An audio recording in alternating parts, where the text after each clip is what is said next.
on these streets since it was bitter cold and we couldn't feel our feet in January, demanding that the representatives in this building who took an oath to defend the Constitution against all enemies, foreign and domestic, reject this illegal presidency, this insurrectionist in chief.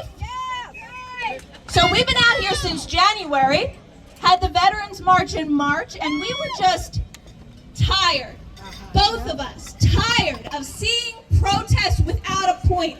I'm sorry, we cannot stand here and just kindly, nicely, pleasantly, prettily fill the streets while Donald Trump sabotages and destroys American democracy. We have to put an end to it!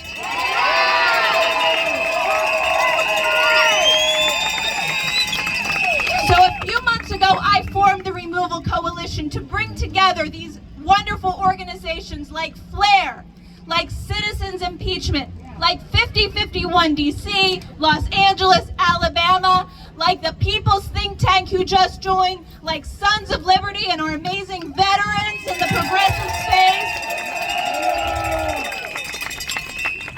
to show the media and by extension Congress, the people, the public servants that work for us, that we are demanding impeachment and removal now!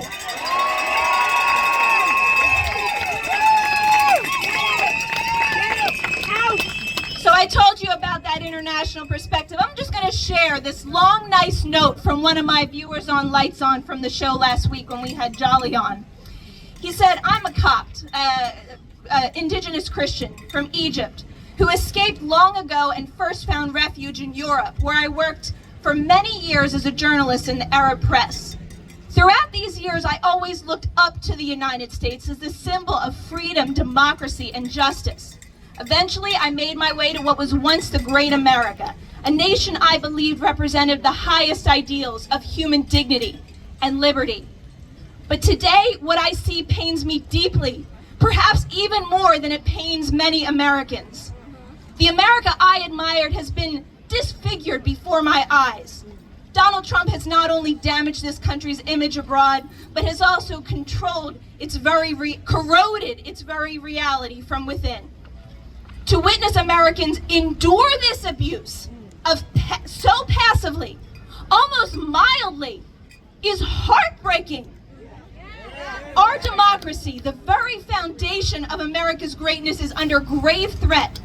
As long as a disgraced, criminally convicted figure remains in power, the nation cannot claim to be a true democracy.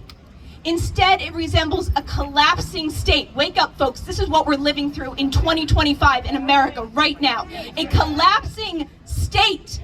One where the rule of law has been abandoned in favor of cultish loyalty and demagoguery. America tragically now mirrors the dysfunction of a third world country, not in wealth or technology, but in democratic credibility. If America is to reclaim its place as a beacon of hope for the world, it must awaken from this dangerous slumber. Silence in the face of tyranny is complicity, and the time to resist is now!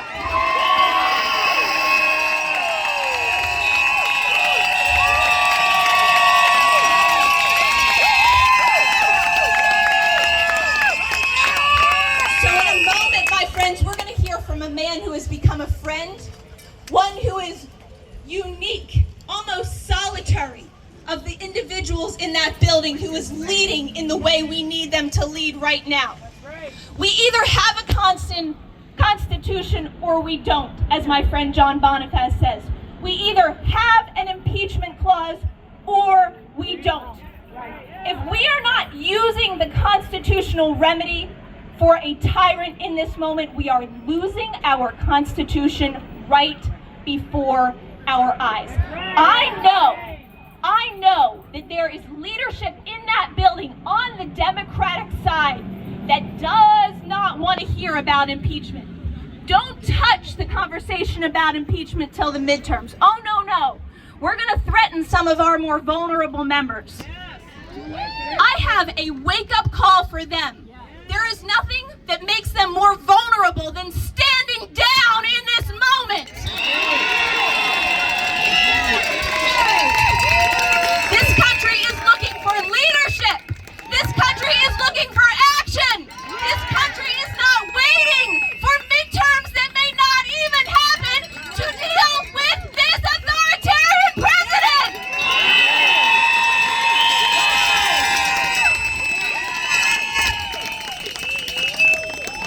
I want to share one other quote that I love a lot. I've shared it with my viewers on Lights On several times. This is from an article in the early 1900s.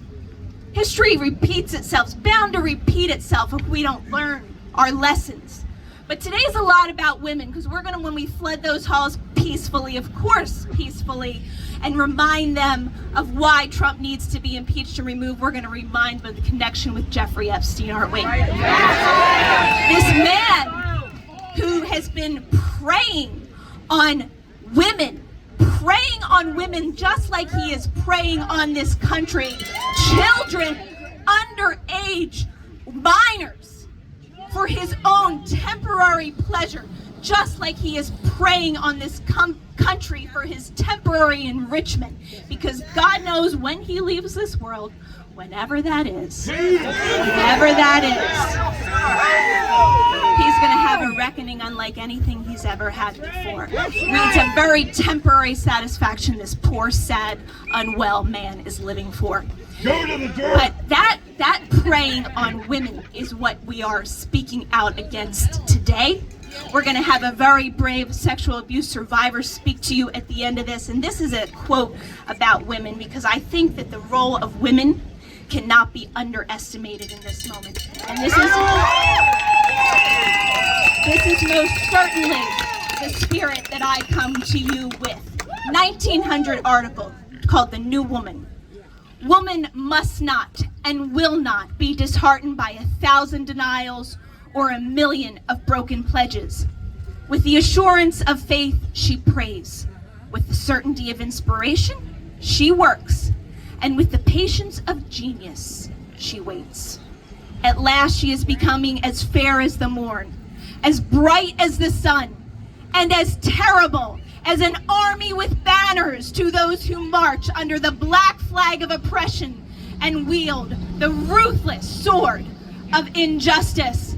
Thank you everyone for joining me today. We are going to remove this illegal regime from power.